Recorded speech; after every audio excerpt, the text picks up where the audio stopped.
गुरुदेव शरणम गुरुदेव नमामि।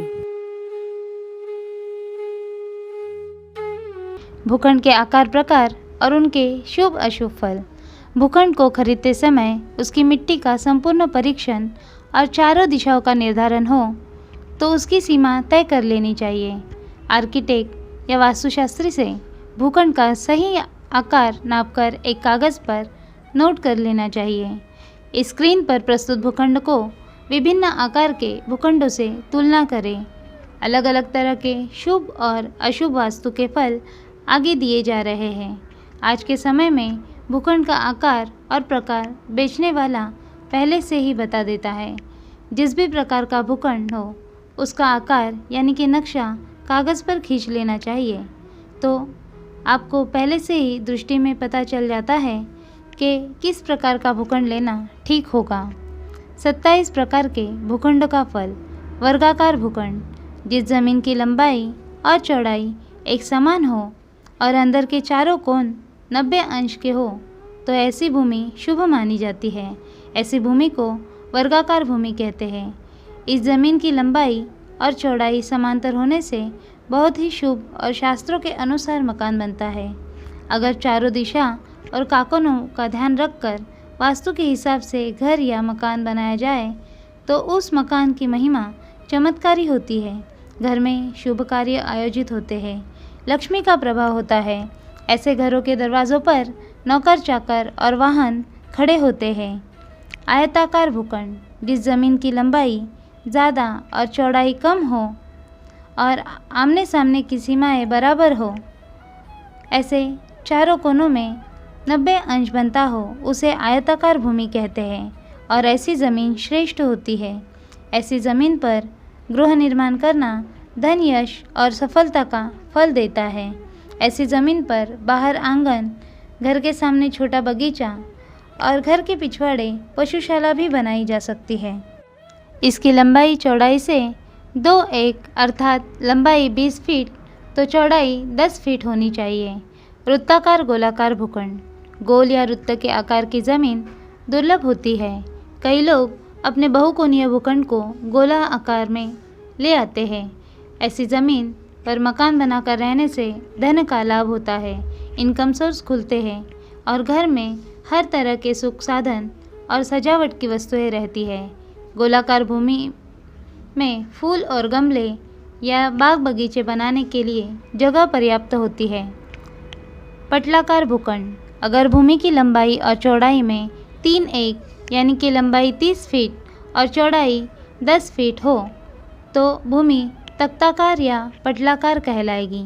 ऐसी भूमि वास्तु नियमों के अनुसार ठीक तो है, पर ब्रह्म स्थान पर 2 दिशाएं नज़दीक और 2 दिशाएं दूर होने से घर के सदस्यों के बीच एकमत नहीं रहता।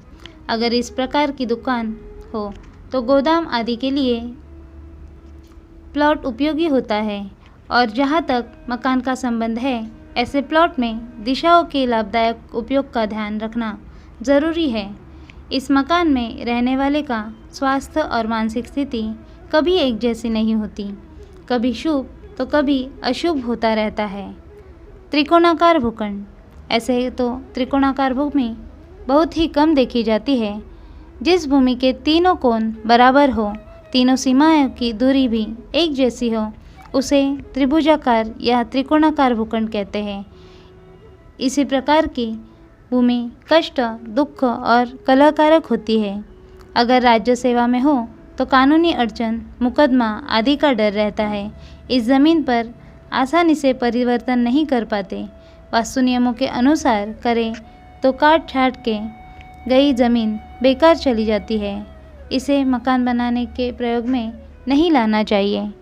चक्राकार भूखंड, चक्राकार भूमि देखने में चक्र यानी कि पहिए की तरह होती है। यह भूमि गोल नहीं होती, पर थोड़ी बहुत वैसे ही आकार की कही जा सकती है। यह भूमि अशुभ मानी जाती है। ऐसे भूखंड पर निवास करने पर निर्धनता, कष्ट, क्लेश, रोग, बीमारियां गृहस्वामी को झेलनी पड़ती है। शक्टाकार भूखंड, शक्टाकार भूखंड बैलगाड़ी के आकार जैसा होता है। इस ज़मीन पर गृह निर्माण अशुभ फलदायक होता है। धनलक्ष्मी का नाश और बीमारियां होती है। ऐसे भूखंड का एक हिस्सा त्रिकोणाकार भी होता है। यह भूखंड त्रिकोणाकार भूखंड से भी बुरे फल देता है। अग्नि, रोग, भय गृहस्वामी के धन का नाश करते हैं। पंखाकार भूखंड। पंखाकार भूखंड हाथ के पंख के आकार के समान होता है। इसे व्यंजनाकार भूखंड भी कहते हैं। यह भूमि भी गृहस्वामी के लिए अशुभ, कष्टकारक, धननाशक और पशु हानिकारक होती है। मृदंग तबलाकार भूखंड। जो भूखंड मृदंग या ढोलक अथवा तबले के आकार के समान होता है उसे तबलाकार या मृदंगाकार भूखंड कहते हैं। इस पर निवासित गृहस्वामी पर अशुभ प्रभाव पड़ता है। मृदंगाकार भूखंड स्त्रियों के लिए भी अशुभ होता है। शूर्पाकार भूखंड। शूर्प के आकार की भूमि शूर्पाकार कहलाती है। ऐसे ज़मीन पर निवास करना गृहस्वामी के लिए अशुभ होता है। ऐसी भूमि पर हमेशा चोरी, डकैती, परेशानी और कष्ट का डर रहता है। धनुषाकार भूखंड। जो भूखंड धनुष के आकार समान हो उसे धनुषाकार भूखंड कहते हैं। ऐसी भूमि पर निवास नहीं करना चाहिए। यह गृहस्वामी पर अशुभ प्रभाव डालता है। ठीक धनुष के आकार की तरह यह भूखंड आगे से गोलाई में कटा हुआ और पीछे से लंबा होता है। यह शत्रु भय में वृद्धि करता है और कष्टदायक होता है। अर्धचंद्राकार भूखंड। जो ज़मीन आधे चंद्रमा के जैसी आकार की हो उसे अर्धचंद्राकार भूखंड कहते हैं। ऐसी भूमि पर कभी निवास न करें। यहाँ चोरी, डकैती, परेशानी और कष्ट का डर होता है। भद्रासन भूखंड। जो भूखंड एक जैसी लंबाई और चौड़ाई का हो तथा मध्य भाग से समतल हो वह भद्रासन भूखंड कहलाता है। यह गृहस्वामी के लिए शुभ और कल्याणकारी होता है। ऐसी ज़मीन के सभी फल सामान्य और साधारण होते हैं। ऐसे ज़मीन से आर्थिक तंगी नहीं होती। विषम बाहु भूखंड। जो ज़मीन एक ओर से टेढ़ी मेढ़ी भुजा वाली हो उसे विषम बाहु भूखंड कहते हैं। इस पर गृह निर्माण से गृहस्वामी को चिंता, कष्ट, आर्थिक तंगी और रोग बीमारियों का भय होता है, तो ऐसी भूमि का त्याग करना ही ठीक होता है। षटकोणाकार भूखंड। ऐसी ज़मीन जिसकी 6 भुजाएं हैं उसे षटकोणाकार भूखंड कहते हैं। इस प्रकार के भूखंड पर निवास करने से गृहस्वामी को धन संपदा और उन्नति प्राप्त होती है। 2 दिशाओं से त्रिकोणाकार होने की वजह से इसका कोई भी अशुभ प्रभाव नहीं होता। चतुष्कोणाकार भूखंड। जो ज़मीन आमने सामने से समान कोनों वाली होती है उसे चतुष्कोणाकार भूखंड कहा जाता है। यह ज़मीन गृहस्वामी के लिए शुभ फलदायक होती है। ऐसा व्यक्ति सुख, शांति व संपन्नता से जीवन जीता है। अंडाकार भूखंड।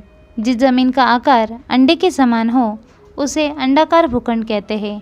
गोल न होने के कारण यह ज़मीन अशुभ मानी जाती है। गृहस्वामी को ऐसी जगह कार्य नहीं करना चाहिए। इसे सर्वथा त्याग देना चाहिए। अष्टकोणाकार भूखंड। जिस भूमि के 8 कोण होते हैं वह अष्टकोणाकार भूखंड कहलाता है। ऐसी ज़मीन गृह निर्माण स्वामी के लिए अच्छी व शुभ फलदायक होती है। गोमुखाकार भूखंड। ज़मीन की लंबाई के सामने कम और पीछे की ओर अधिक हो तो इसे गोमुखाकार भूमि कहते हैं। यह भूखंड गृहस्वामी के निवास करने योग्य और उत्तम है, पर ऐसे आकार की भूमि पर व्यापार व्यवसाय नहीं करना चाहिए, उसमें हानि ही हो सकती है। नलाकार भूखंड। जिस ज़मीन के चारों कोण समकोण हो तथा लंबाई का अनुपात चौड़ाई के दोगुने से अधिक हो वह नलाकार भूखंड कहलाता है। गृहस्वामी पर इसके बुरे व अशुभ प्रभाव पड़ते हैं। ऐसे भूखंड को त्याग देना ही उचित है। सिंहमुखाकार भूखंड। जिस भूखंड के सामने यानी कि आगे की लंबाई ज़्यादा और पीछे की और कम हो वह सिंहमुखाकार भूखंड कहलाता है। यह भूखंड व्यापारिक दृष्टि से अधिक सफल सिद्ध होता है, इस पर इसे निवास हेतु त्याग देना चाहिए। काकमुखाकार भूखंड। आगे से तंग और पीछे से चौड़ा भूखंड काकमुखाकार कहलाता है। यह शुभ फलदायक होता है। यह गृहस्वामी को सुख, संपत्ति और शांति प्रदान करता है। कुंभाकार भूखंड। कुंभ यानी कि घड़े की आकृति जैसा यह भूखंड कुंभाकार कहलाता है। यह भूमि आधे घड़े की तरह यानी आगे से संकुचित और पीछे से चौड़ी और दाएं बाएं ओर से धनुष के आकार की होती है। यह ज़मीन गृहस्वामी के लिए अशुभ फलदायक होती है। इस पर निवासियों को रोग, बीमारियां और कष्ट क्लेश होता है। चिमटाकार भूखंड, जो ज़मीन एक तरफ से लंबी और दूसरी तरफ से छोटी यानी चिमटे के समान आकार की होती है, उसे चिमटाकार भूखंड कहा जाता है। ऐसी जगह पर गृह निर्माण करने, निवास करना अशुभ होता है और अनिष्टकारक होता है। ऐसी भूमि का त्याग करना ही श्रेष्ठ है। मूसलाकार भूखंड, जो ज़मीन एक ओर से गोल और आगे चलकर लंबी हो, उसे मूसलाकार भूखंड कहा जाता है। ऐसे भूखंड भी अति अशुभ फल देते हैं। यहाँ पर निवास करने पर गृहस्वामी को अनेक कठिनाइयाँ झेलनी पड़ती है, जैसे कि आर्थिक तंगी, बीमारी, परेशानी इत्यादि। इसीलिए ऐसी ज़मीन त्यागना ही ठीक होता है। टी आकार का भूखंड, ऐसी ज़मीन का आकार अंग्रेजी अक्षर टी के समान होता है। यह गृहस्वामी के लिए अशुभ फल देने वाला, कष्टकारक, रोगकारक व अनिष्टकारक होता है। द्विषकटाकार भूखंड, जिस भूखंड का आकार दो रथों के जैसा हो, उसे द्विषकटाकार भूखंड कहते हैं। यह ज़मीन भी भूस्वामी के लिए परेशानी देने वाली और कष्टकारक तथा अशुभ होती है।